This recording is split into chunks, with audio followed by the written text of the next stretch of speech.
Daniel Padilla at Catherine Bernardo may anak daw di umano, buong detalye alamin.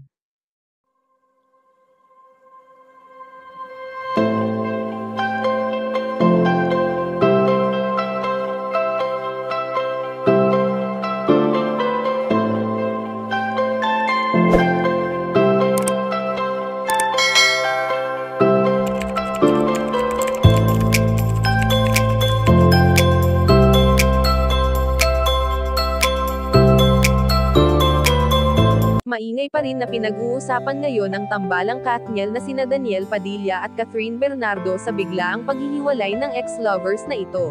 Ngunit ngayon nga ay maraming isyu ang naglalabasan ngayon, at isa na nga rito ang pagkakaroon daw di umano ng anak ng dalawa. Narito ang buong video, at kayo na ang bahala na humusga kung totoo o hindi ang kumakalat na ito. DJ na he can get away with it, pero ngayon inaayos na. Ayaw na actually palalimin pa ni DJ, kasi para sa kanya na kung kailangan ko matuto sa ganitong paraan okay ako, natuto ako ng taong kumausap sa kanya sa kasagsagan ng bagyo. Importante sa akin si Catherine at ang nanay niya. I told Catherine na, anak, hindi ako nandito para ipilit sa'yo si DJ, pero alam ko na merong puwang sa puso mo, nakilala mo ang tunay na pagkatao ng anak ko. Anak, harapin natin to.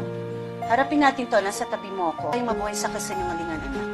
Hindi ka magiging masaya pag ito tinago mo sa lahat ng tao.